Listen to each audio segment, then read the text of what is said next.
ओम नमो भगवते वासुदेवाय।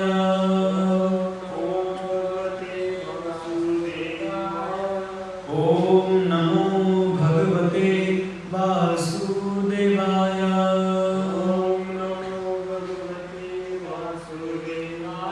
नारायणं नमस्कृत्यं नरं चैव नरोत्तमं देवीं सरस्वतीं व्यासं ततो जयमुदीरये। नष्टप्रायेषु अभद्रेषु नित्यं भागवत सेवया भगवती उत्तमश्लोके भक्तिर्भवती नैष्ठिकी। मुखं करोति वाचलं पंगुलंघयते गिरिं यत्कृपातमहं वन्दे श्रीगुरुदीनतारिणं। श्रीचैतन्य ईश्वरं हरि ओं तत्सत् हरि ओं तत्सत् हरि ओं तत्सत्। हरे कृष्ण हरे कृष्ण। प्रातःकालीन श्रीमद् भागवत के सत्र में सभी लोग स्वागत है।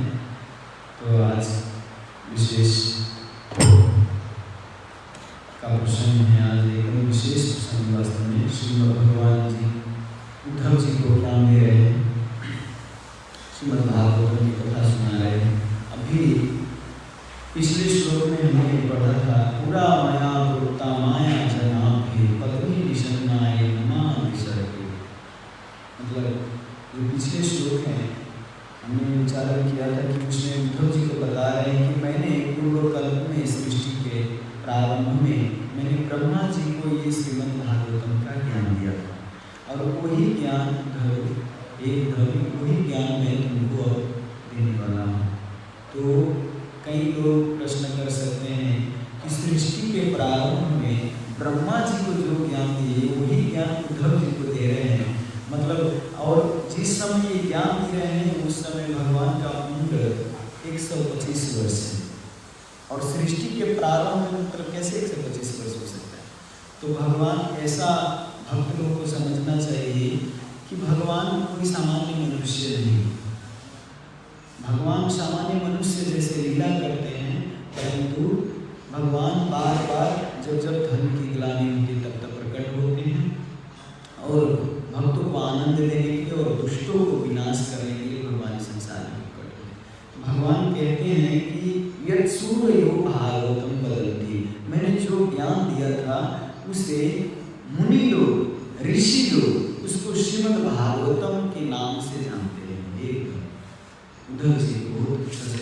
तो आज के प्रसंग में हम सुनेंगे 14 नंबर के श्लोक, स्कंद 3 अध्याय 4 और 14 नंबर के श्लोक से हम सुनेंगे कि भगवान विष्णु क्या कह रहे हैं। देखिए कथा के अंदर कथा है। इसमें ये जो भागवत है कथा के अंदर, जैसे हम मूवी देखते हैं तो मूवी में कई बार कथा उसमें स्टोरी के अंदर स्टोरी भरा रहता है ना। उसी तरह श्रीमद् भागवतम में एक्चुअली जितना भी फिल्म बनाते हैं, फिल्म बनाने वाले सब भागवतम भगवान के ही ग्रंथों से जुड़े हैं। तो आज के श्लोक में हम चर्चा करेंगे इत्याद्रीतोक्त परमस्य पुंस। है आपके पास भागवत, आप उच्चारण कर सकते हो। इत्याद्रीतोक्त परमस्य पुंस प्रतीक्षणानुग्रह भाजनो स्नेहोत्तधर्मास्फलकीताराष्टम् मुंशुततांजलिवरापभाषे।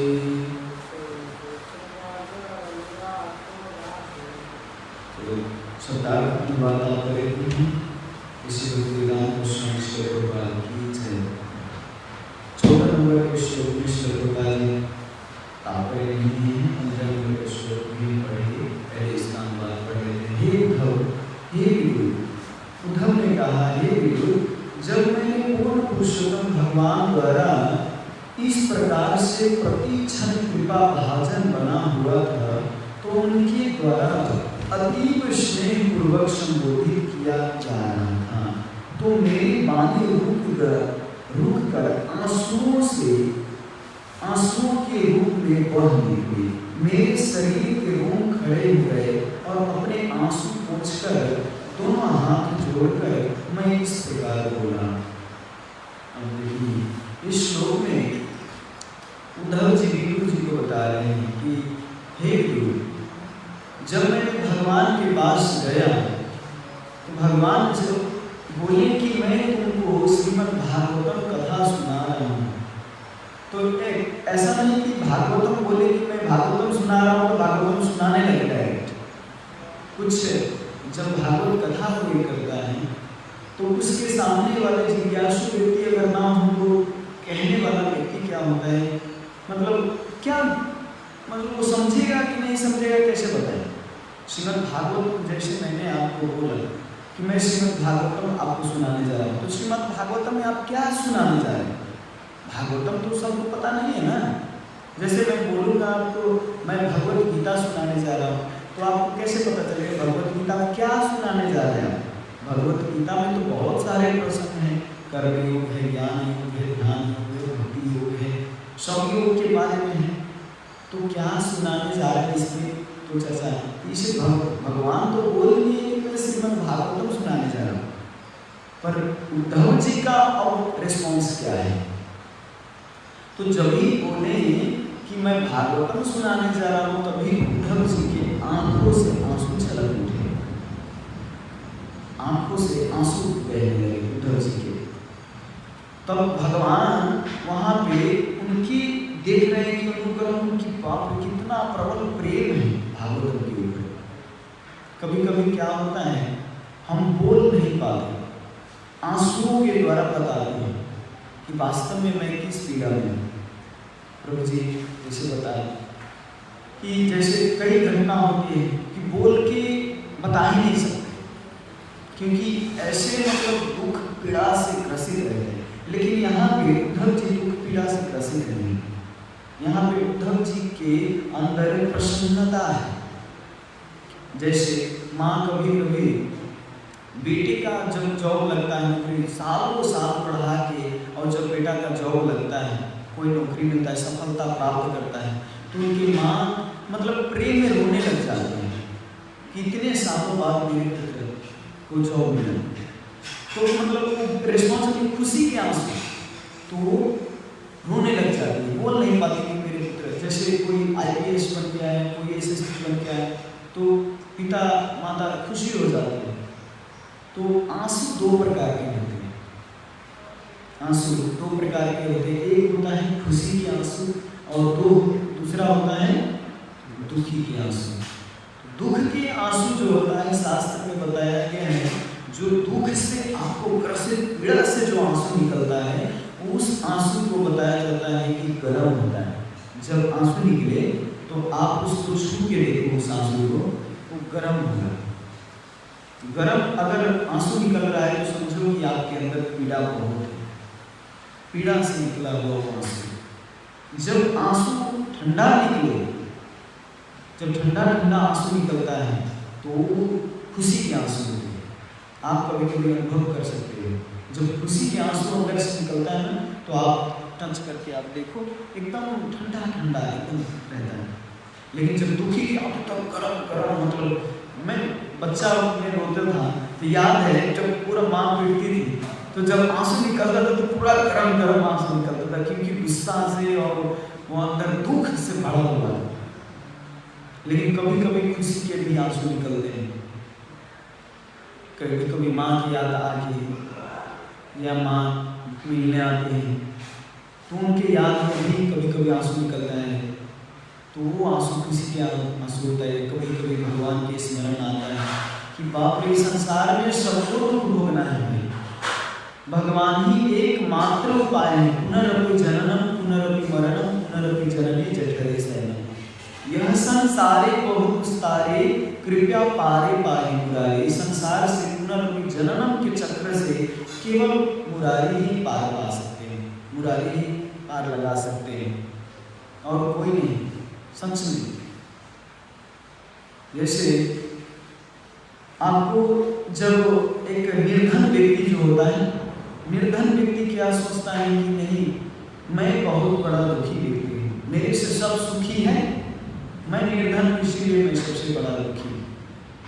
लेकिन निर्धन से बोला दूसरा कौन सोचता है?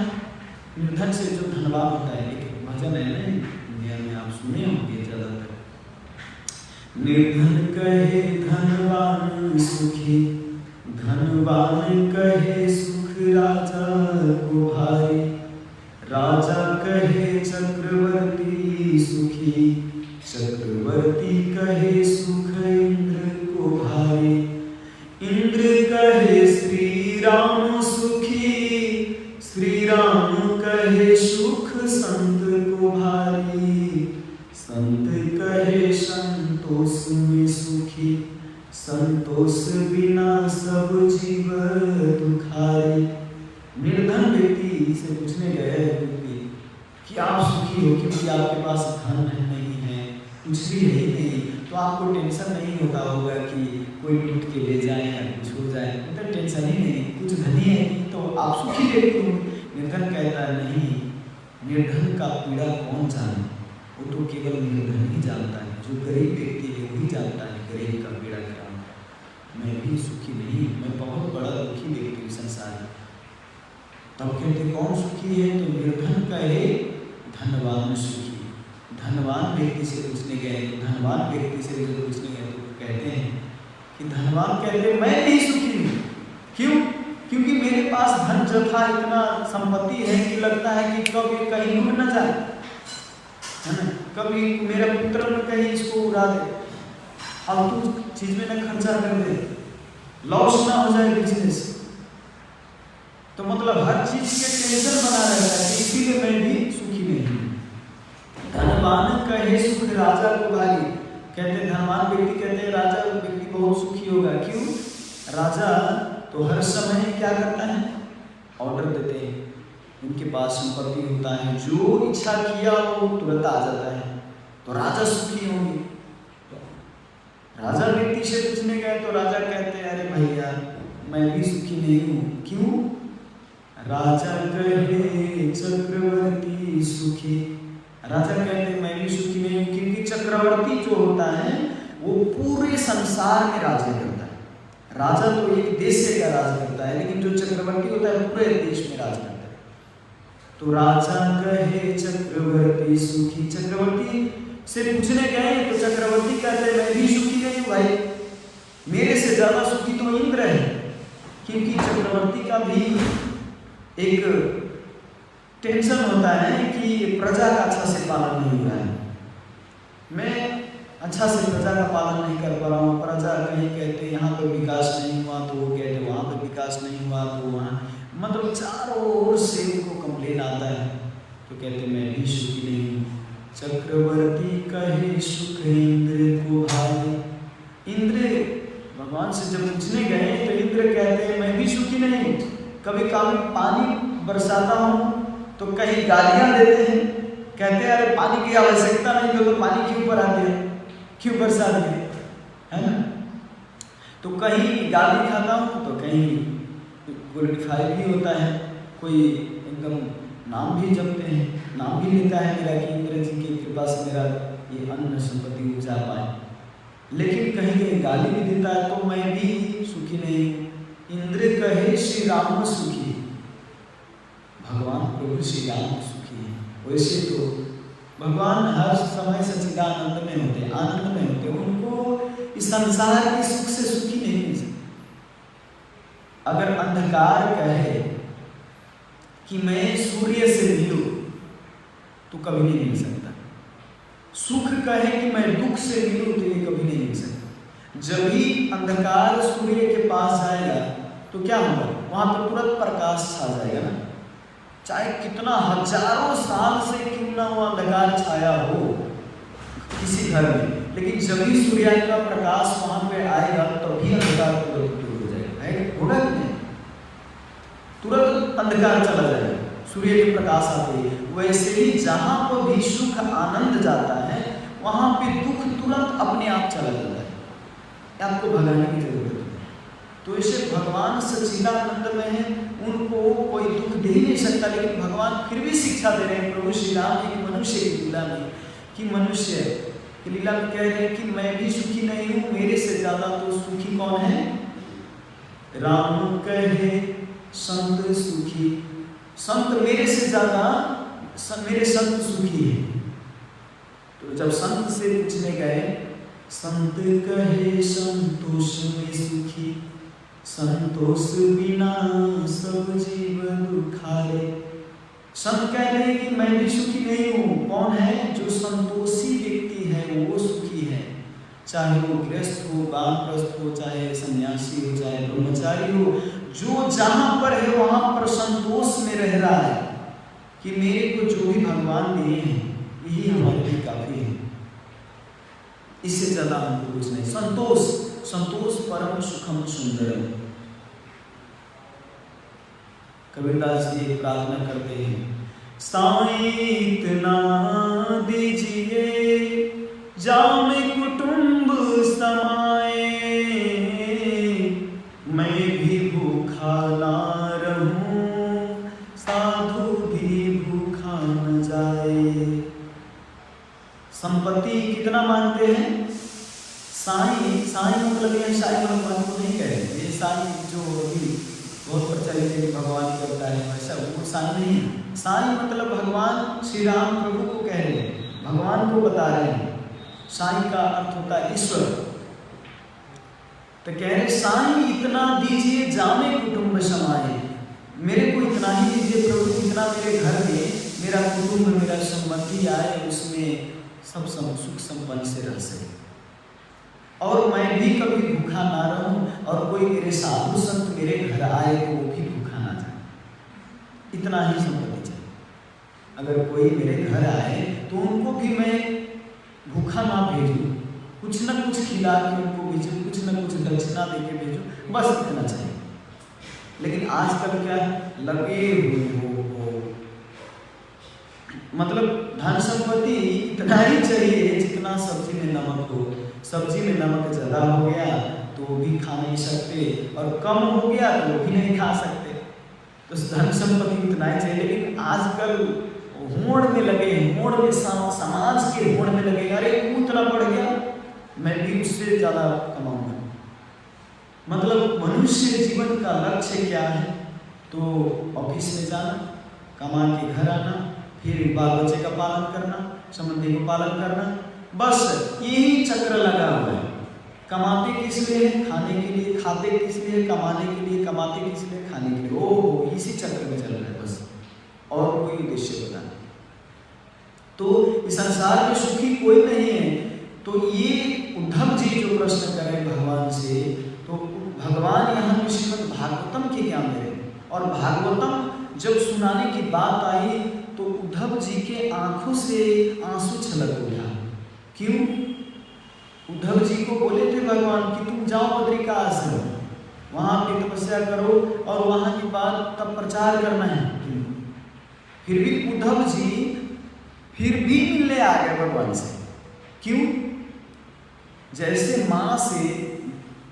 माँ और बेटा का प्रेम होता है ना, तो माँ बेटा को बोलती है कि जाओ तुम विदेश कमाने जाओ, तो भेजते हैं बेटा को विदेश कमाने। लेकिन अगर बेटा का माँ पर ज़्यादा आसक्ति हो, प्रेम हो, तो बेटा बार बार जाके, और गाड़ी में हो सकता है जाके बैठ जाए, लेकिन फिर भी माँ से मिलने आ जाते दौड़े, है ना?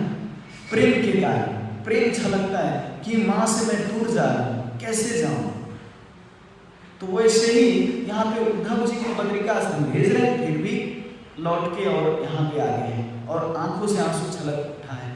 तो भगवान देख रहे हैं कि उद्धव जी के अंदर कितना प्रेम है। वहीं पर मैत्रेय जी के पीछे हैं, उद्धव जी के पीछे मैत्रेय जी हैं, लेकिन मैत्रेय जी पर ज़्यादा ध्यान नहीं जा रहा है, उद्धव जी पर जा रहे हैं, क्योंकि उद्धव जी के अंदर पूरा प्रेम के उछलक रहा है, प्रेम के कारण, और उनके आंसू निकल रहे हैं।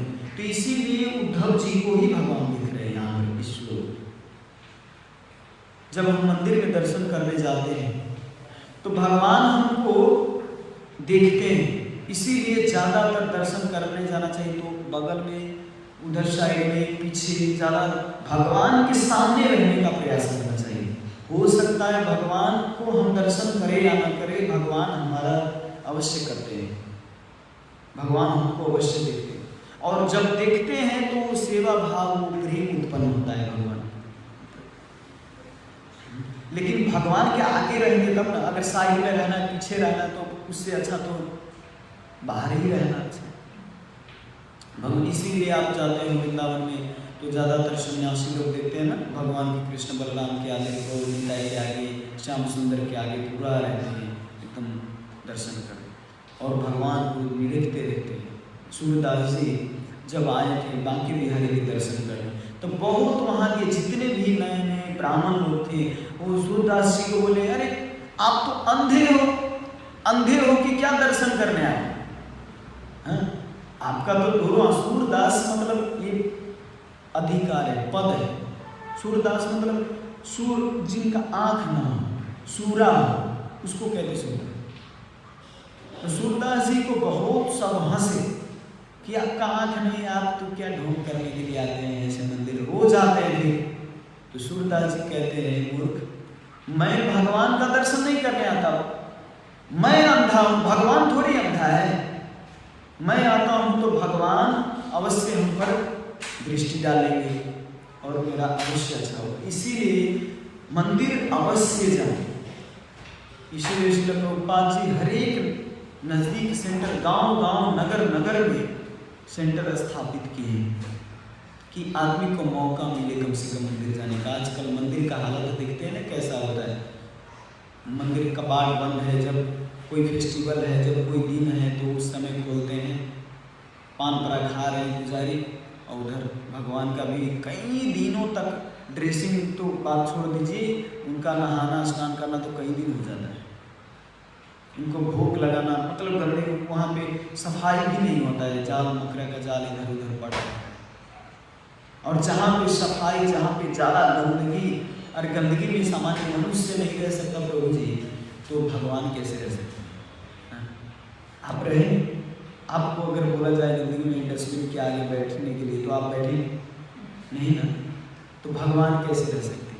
तो भगवान के लिए भी सफाई आवश्यक है।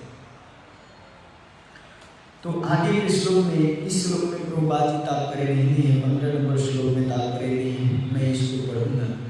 कोनीवस्ते पाद सरोज भाजाम सुदुर्लभोरथि सुचतिर्वनीह तथापि नाहं प्रविनोमि भूमं भवत्पदाम्भोजनिषेणो शोक। हे प्रभु, जो भक्तगण आपके चरण कमलों की दिव्य प्रेमा भक्ति में लगे हुए हैं, उन्हें धर्म, अर्थ, काम तथा मोक्ष, इन 4 पुरुषार्थों के क्षेत्र में कुछ भी प्राप्त करने में कोई कठिनाई नहीं होती। किंतु हे भगवान, हे भुवन, जहाँ तक मेरा संबंध है, मैंने आपके चरण कमलों की प्रेमा भक्ति में ही अपने को लगाना श्रेष्ठकर माना है। देखिए उद्धव जी की कंठा देखिए, भगवान तो भागवतम सुनाने के लिए तैयार, लेकिन उद्धव जी क्या कह रहे हैं, मेरा और जीवन में कोई उद्देश्य नहीं है। भूमन मतलब भूमिपति, भूमि के जो पति है उसको कहते भूमन। तो कहते मेरा एक ही लक्ष्य है कि आपके चरण कमलों की प्रेमा भक्ति में ही अपने को लगाना। जीवन में कोई भी सफलता प्राप्त कर लो, अगर भगवान के चरण कमलों में आपका मति न लगे तो वो सबसे बेकार है, जीरो है, मतलब कोई काम का नहीं। शंकराचार्य, बहुत सुंदर प्रार्थना है शंकराचार्य जी की, आपने सुना होगा। शरीरं स्वरूपं यथा वा कलत्रं यशश्चारुचित्रं धनं मेरुतुल्यं गुरुअङ्घ्रिपद्मे मनश्चेन लग्नं ततत्किं ततत्किं ततत्किं ततत्किं। कहते शरीरम स्वरूपम यथा वा कलत्रम, शरीर इतना सुंदरता आपको पड़ी हो, अप्सरा से भी सुंदर हो। यथा वा कलत्रम यशश्चारुचित्रम धनम मेरुतुल्यम, और धन तो आपके पास पहाड़ जैसे पड़ा हुआ है। होता है ना। पहाड़ जैसे का मतलब यहाँ पर ये बताया जाता है कि आपके पास ज़्यादा संपत्ति है, लेकिन फिर भी गुरु अंग्री पदवे मनस्से न लग्नम, गुरु के चरणों में आपका मति नहीं लग रहा है तो आप पथभ्रष्ट व्यक्ति हो, आप कोई काम के व्यक्ति नहीं। इसीलिए गुरु और भगवान के चरणों में मति लगाना, गुरु के चरणों में मति लगाना मतलब भगवान के चरणों में, वो गुरु नहीं जिसका चरण मति भगवान में न लगा, चरण भगवान के चरणों में मति न लगा, वो गुरु क्या है? गुरु है ही नहीं। जय कृष्ण तत्ववेता से ही गुरु है। गुरु तो वो है जिसका मति भगवान के चरणों में लगा है, तो उसको वो गुरु के चरणों में मति लगा होना चाहिए। यहाँ पे प्रभुपाद जी तात्पर्य में समझाते, जो लोग वैकुंठ लोक में भगवान के सानिध्य में हैं, वे भगवान के सारे शारीरिक गुण प्राप्त कर लेते हैं और भगवान विष्णु जैसे ही प्रतीत होते हैं। ऐसी मुक्ति सारूप्य मुक्ति कहलाती है, जो 5 प्रकार की मुक्तियों में से एक है। भगवान की दिव्य प्रेमा भक्ति में लगे भक्तगण सायुज्य मुक्ति को कभी स्वीकार नहीं करते, जो ब्रह्म ज्योति में तदात्म है। यहाँ पे साफ साफ कह रहे हैं कि भगवान में जो वैकुंठ लोक में सानिध्य में जो जाते हैं, उनका भगवान के ही समान शारीरिक गुण उसका विकास होता है। भगवान के समान ही चतुर्भुज रूप धारण रहते हैं। इसको कहते हैं सारूप्य। तो सारूप्य मतलब प्रभुपाद जी कह रहे हैं जो सायुज्य है, एक सारूप्य मतलब भगवान के ही जैसा रूप होता है, और सायुज्य मतलब ब्रह्म ज्योति। तो सायुज्य ब्रह्म ज्योति में जो होता है, इसको आत्मदाह कहते हैं। आत्मदाह मतलब आत्मा का हत्या।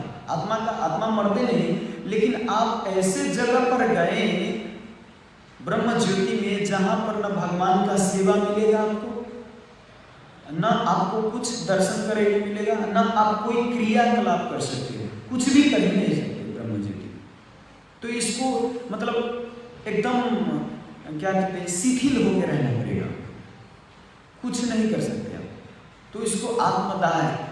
लेकिन भगवान के वैकुंठ में जब जाएंगे तो वहाँ पे सेवा भगवान का, वहाँ जितने भी वैकुंठवासी होते हैं भगवान को दर्शन करते रहते, भगवान की लीला का गुणगान करते रहते।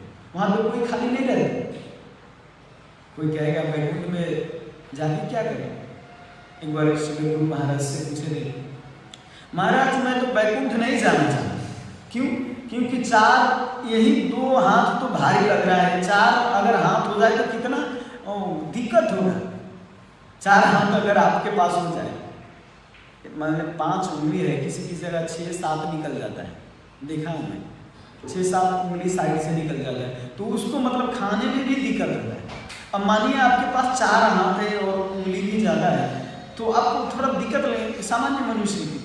तो हम अपने इस मति से सोचते हैं, क्योंकि इस संसार में जो देखते हैं उसी के साथ तुलना करते हैं। तो गुरु महाराज कहते हैं कि ये आप इस संसार भौतिक संसार से तुलना क्यों कर रहे हैं? भगवान के जो धाम में जो होता है एकदम दिव्य होता है। वहाँ पे आपको कभी ऐसा लगेगा नहीं कि मेरा 2 हाथ ज़्यादा हो गया, है ना। ये 2 हाथ ज़्यादा भगवान की सेवा के लिए, भगवान जैसे ही भगवान और संत इतने दयालु हैं कि अपने ही जैसे बना देते हैं। लेकिन भगवान भी वैकुंठ में अपने जैसे बना देते हैं, और संत भी किसी को प्रचार करते हैं तो अपने ही जैसे संत बनाते हैं ना। ऐसा थोड़ी कि मेरे से जूनियर बने हैं, ऐसा सोचते हैं। गुरु तो और सोचते हैं कि ये से हमसे भी बड़ा भक्त बने, ये सोचते हैं। वही वास्तविक गुरु है, वास्तविक जो मेरे से ज़्यादा भक्त बने। तो यहाँ पे सारूप्य और सायुज्य के बारे में 5 प्रकार की मुक्ति है। सारूप्य, सायुज्य, सानिध्य और सालोक्य, ऐसे करके 5 प्रकार की मुक्ति होता है। भक्तगण न केवल मुक्ति प्राप्त कर सकते हैं, अपितु धर्म, अर्थ अथवा काम के क्षेत्र में स्वर्ग में स्थित देवताओं के स्तर की कोई भी सफलता प्राप्त कर सकते हैं। देखिए, जब आप भक्ति करेंगे प्रभु जी, तो मुक्ति आपके पीछे आएगा। रास्ते में आपके हाथ जोड़ के बैठेंगे कि हमको स्वीकार करो। जब आप शुद्ध भक्ति करते हो ना, तो मुक्ति पीछे पड़े रहते हैं। मुक्ति को आपको चाहने की जरूरत नहीं, मुक्ति ऐसे हो जाएगी। इसीलिए भक्त लोग मुक्ति को भी नहीं चाहते। भुक्ति मुक्ति सिद्धि कामी सकल ऐसा कृष्ण भक्त निष्काम अतएव शांत। जो भुक्ति मुक्ति कामी होता है, देखिए मुक्ति भी यहाँ कहा गया है, केवल भुक्ति नहीं। इस संसार में भुक्ति मतलब भोग करने वाला व्यक्ति, और मुक्ति मतलब जो मुक्ति चाहने वाला व्यक्ति। इस संसार में भुक्ति मुक्ति सिद्धि, जो सिद्धि प्राप्त किया हुआ व्यक्ति है, जो ऐसे करके सेब प्रकट कर देते, ऐसे करके कार प्रकट कर दे, ऐसे करके सोना प्रकट कर दे, है ना, वो भी अशांत है। चैतन्य महाप्रभु स्वयं भगवान बता रहे हैं कि भुक्ति मुक्ति सिद्धि कामी, और जो कामी व्यक्ति है वो हर समय स्त्री के खोज में रहते, किसी को भी वो छोड़ते नहीं। तो वो भी वृद्ध क्यों ना हो जाए, उसका इंद्रिय क्यों ना काम करना छोड़ दे, लेकिन फिर भी वो अशांत रहे, क्योंकि इंद्रिय लोप हो जाएगा, लेकिन जो आपका मति जो जीवन भर आप प्रैक्टिस किए हो छोड़ेगा थोड़े। जैसे काम वासना में जो लिप्त हो अंत अंत तक मरते दम तक नहीं छोड़ता। एक व्यक्ति वृद्ध व्यक्ति मरने के स्टेज में थे, मर रहे थे, मतलब लेटे हुए थे, और अंतिम स्टेज था। तो मतलब वो इतना सेवा किए थे राजा के दरबार में कि राजा उनसे मिलने गए थे कि अब अंतिम दिन है, इसे चलता हूँ मिल। तो राजा अपने पुत्री को लेके गए थे वहाँ, अपने पुत्री को लेके गए थे, 16 वर्ष की थी उनकी पुत्री। तो लेके गए तो बीरबल भी साथ में था। अकबर बीरबल की कथा है वास्तव में। तो बीरबल साथ में था और अकबर अपनी पुत्री को साथ में रखे थे, और जब उसके नजदीक गए तो मरने वाला व्यक्ति इसके पुत्री के तरफ ही पूरा देखे जा रहे, पूरा नजर हटा ही नहीं रहे। तो बीरबल कहते हैं अकबर से कि देखिए महाराज, अंत तक एक काम वासना किसी को नहीं छोड़ती। देखिए मरते दम तक ये मरने वाला है, इसका कोई इंद्रिय काम नहीं करता, लेकिन फिर भी उनका नजर कहाँ गड़ा हुआ है आपकी पुत्री के। तो सच में उनसे वो राजा कहते हैं, ऐसा थोड़ी, विश्वास ही नहीं किया राजा, ऐसा कैसे हो सकता है, मरते समय ऐसे वृद्ध व्यक्ति तुम लालच लगाते हो, लाज नहीं लगता तुमको। तो उस वृद्ध व्यक्ति से पूछा गया कि आपका अंतिम समय है, डॉक्टर बोल दिया है, अब आप सही जवाब दो, क्योंकि इससे भी पता चलेगा बाद में बहुत लोगों की शिक्षा प्राप्त होगी। आप सच बोलो, क्या आपका काम वासना मेरी पुत्री की तरफ आए? तो व्यक्ति कहता है, सच में महाराज, अभी भी मेरा काम वासना दूर नहीं हुआ। तो ये जो कंचन और कामिनी जो है ना, पैसा और काम, ये काम वासना, ये अंत तक नहीं छोड़ता। इसीलिए कहते कौमार आचरिते प्राप्ति धर्मान भगवतानी है, दुर्लभो मानुष जन्म तदपि अध्रुवम अर्थदम। कौमार अवस्था से इसको प्रैक्टिस करना चाहिए।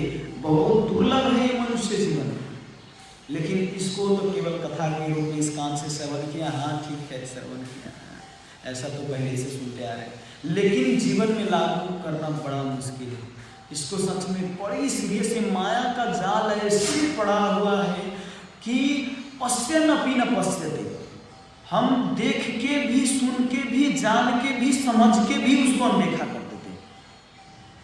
पता है दुख है, दुखालयम शाश्वतम पुराणो, भगवान कहते संसार दुख से भरा हुआ संसार है, इस संसार में कभी सुख प्राप्त नहीं किया जा सकता। जैसे दवा के दुकान में दवाई मिलता है, वहाँ पे मिठाई थोड़ी मिलता है, दवा की दुकान है ना, मिठाई के दुकान में दवा थोड़ी मिलता है, कपड़े के दुकान में मिठाई थोड़ी मिलता है। तो इसीलिए भगवान पहले बता दे, दुखालयम शाश्वतम पुराणी, संसार दुख का घर है भाई, यहाँ से जल्दी भजन भक्ति करके निकलो यहाँ से। पिछले श्लोक में हमने कल चर्चा किया था कि चतुर्श्लोकी भागवतम में भगवान बता रहे हैं ब्रह्मा जी से, रीतेर्थम यत् प्रतीयेता न प्रतीयेत चात्मनि यद् विद्यात्मनो माया यथा भासो यथा तमा। कहते हे ब्रह्मा, जो भी संसार में मेरे से स्पर्श में है, मेरे से जो संबंध में है, वो मेरे को जाने, मैं हूँ वो। लेकिन जो मेरे से विलग है, अलग है, वो मेरा माया जाने, वो मेरी माया है, जिससे मेरा संबंध नहीं है, वो मेरी माया है। तो भगवान इस संसार में माया वो है जो नहीं है। माया का अर्थ ही होता है जो नहीं है, उसको माया कहते हैं। तो ये संसार नहीं है वास्तव में, लेकिन फिर भी एक माया ऐसे बनाए हैं कि भगवान कम से कम यहाँ पे, लेकिन संबंधित क्या दूसरे वाक्य में क्या बोले कि जो मेरे से संबंधित हो उसको मेरा जानो, मैं जानो, मेरे को वहाँ पे दर्शन करो। तो इसीलिए संसार में जो भी कुछ हम अगर भगवान से जोड़ के रखते हैं तो भगवान वहाँ पे प्रदर्शित रहते हैं और वहाँ पे सुखी प्राप्त होता है, आनंद प्राप्त होता है। जैसे कि संसार में इतने घर जहाँ पे भगवान का मंदिर स्थापना हो, जहाँ पे भगवान, वो वास्तव में और घर से वो अंतर है, आकाश पाताल के अंतर।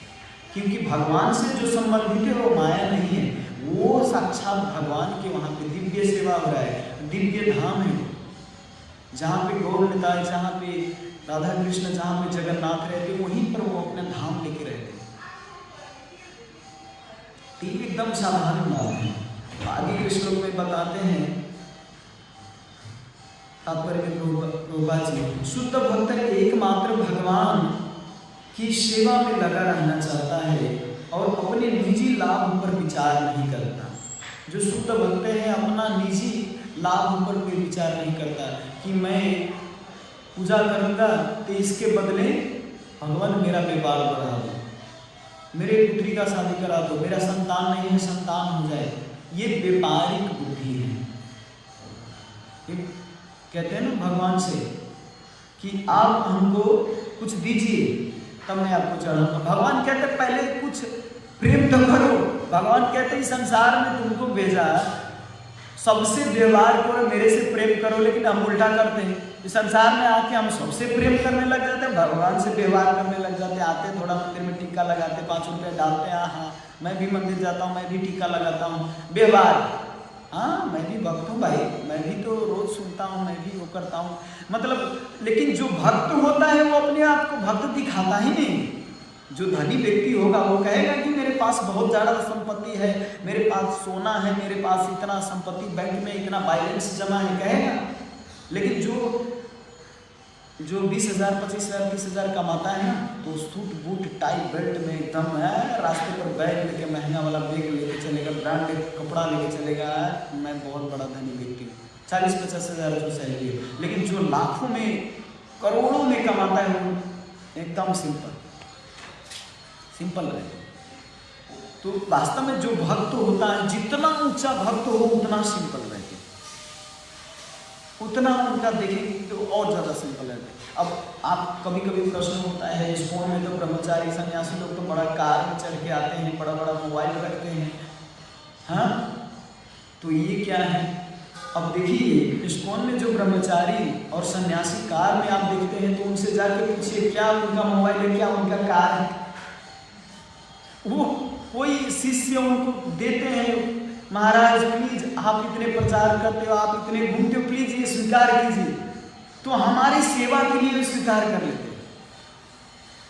वो कार में, जिस कार में जा रहे हैं पूछिए, उनका कार नहीं होता, वो दूसरे को कोई सेवा में लगाए होते, बैंक बैलेंस नहीं होता, उनका अपना घर नहीं होता, उनके अपने कोई बीमा नहीं कराए होते। ब्रह्मचारी से भी पूछिए, अगर होगा भी तो गुरु के आज्ञा से वो सेवा के लिए ही, क्योंकि 24 आवर सेवा कौन कर रहे हैं? ब्रह्मचारी। गृहस्थ तो आके यहाँ पे आते हैं, दर्शन करते हैं, कुछ सेवा करते हैं, चले जाते हैं, लेकिन ब्रह्मचारी को तो सब कुछ देखना पड़ता है, मैनेजमेंट देखना पड़ता है। तो हो सके गुरु के आज्ञा से वो भी पालन कर, लेकिन जो भी होता है भगवान की सेवा के लिए। इसीलिए कहता है आत्म इंद्रिय प्रीति वांछा तारे मणिकाम, कृष्ण इंद्रिय प्रीति इच्छा धरे प्रेमना।